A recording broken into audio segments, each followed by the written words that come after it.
You've thought about them again.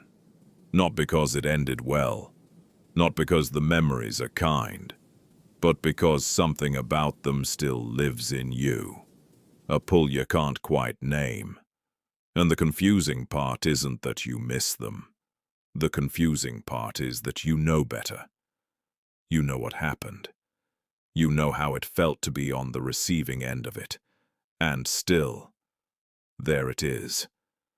There's a reason for this, and it is not weakness. It shows up in quiet moments. A song comes on, and something tightens in your chest. You pass a place and the memory just arrives, uninvited, and it isn't always romantic. Sometimes it's a friendship, a parent, someone who made you feel small, someone you needed to move on from. And yet you still wonder how they are. This creates a kind of inner war. You start to question your own judgment. You wonder if something is wrong with you. If you're too attached, too soft, too unable to let go. But here's what's actually happening beneath the surface. Your brain isn't missing the person. It's missing something they represented, something that was never fully resolved. And that distinction matters more than you know. You are not broken for feeling. You are not weak. You are not confused. You are doing what every human brain does when it encounters something unfinished. It keeps going back. In psychology, this is called the Zeigarnik effect, named after psychologist Bluma Zeigarnik. It describes a simple truth. The brain holds on to incomplete things more tightly than finished ones. A relationship that ended without answers, without closure, without the conversation that should have happened. That relationship stays open, like a tab your mind can't close. Your longing isn't really about them. It's your brain trying to finish something and never could. There's more happening underneath that. When someone treated you inconsistently, warm sometimes, cold other times, your brain's reward system responded in a very specific way. Neuroscience calls it intermittent reinforcement. It's the same mechanism that makes gambling so difficult to walk away from. The dopamine response isn't triggered by consistency. It's triggered by unpredictability. Think of a slot machine, one that always pays out. You stop caring about it. But one that pays out sometimes randomly, unexpectedly, you can't leave. The person who hurt you, but also made you feel seen, who was cold but sometimes deeply warm, created that loop inside your nervous system. It wasn't love. It was a pattern your brain couldn't stop chasing. There's a second layer, and it goes even deeper. If your early life involved love mixed with uncertainty, affection that came and went without reason, your nervous system may have learned something very old. It learned to associate anxiety with closeness, to mistake intensity for intimacy. The psychologist John Bowlby studied this.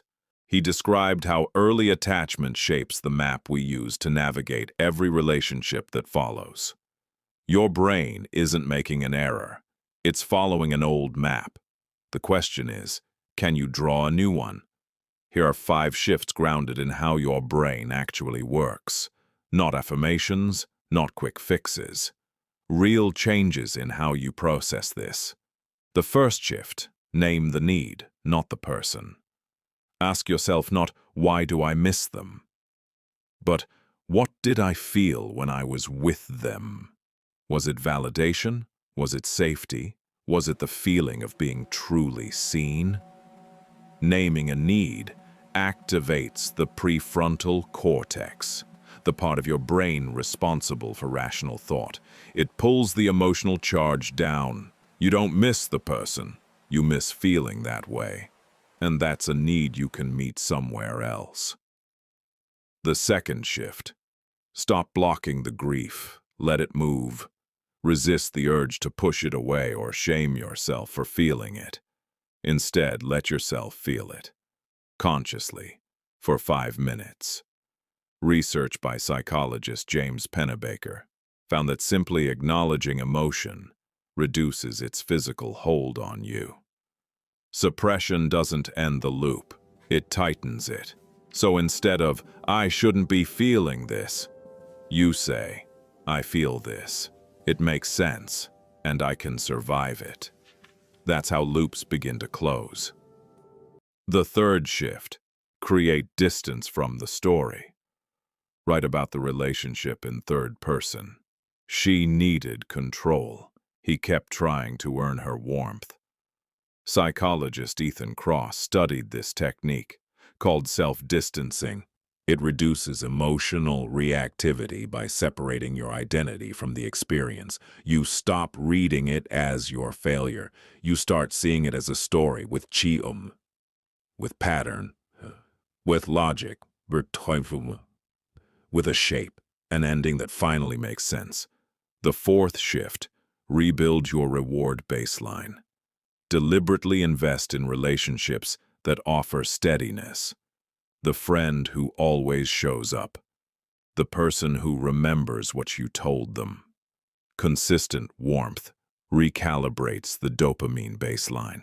These connections won't feel electric at first, because they're not unpredictable, but over time, your nervous system begins to learn something new. That safe can also feel like home. The fifth shift: rewrite the ending in your mind. Mentally finish the story. Imagine the conversation you never got to have. Say what you needed to say. Hear what you needed to hear. Cognitive closure research shows that your brain doesn't always need a real resolution. It needs a symbolic one. Write the letter you'll never send. Not to forgive them, not to explain yourself, just to tell the truth. And close the tab. Here is the mental model to carry with you. Think of your mind as a house. Some rooms are finished, warm, lived in, complete. Others are half-built, a wall missing, the floor unfinished. You aren't drawn back to difficult people because they were good for you. You're drawn back because they left a room unfinished. Your work isn't to knock the house down, it's to finish the room. Name the need, feel the grief, close the loop, and, slowly, build something new in its place. Missing someone who hurt you doesn't mean you want them back. It means part of you is still trying to make sense of what happened. That is not weakness. That is a mind doing its best to heal without a map. The map exists now. You've always had the ability to read it, and the fact that you're still here, still asking questions, still wanting to understand, that says everything about who you're becoming.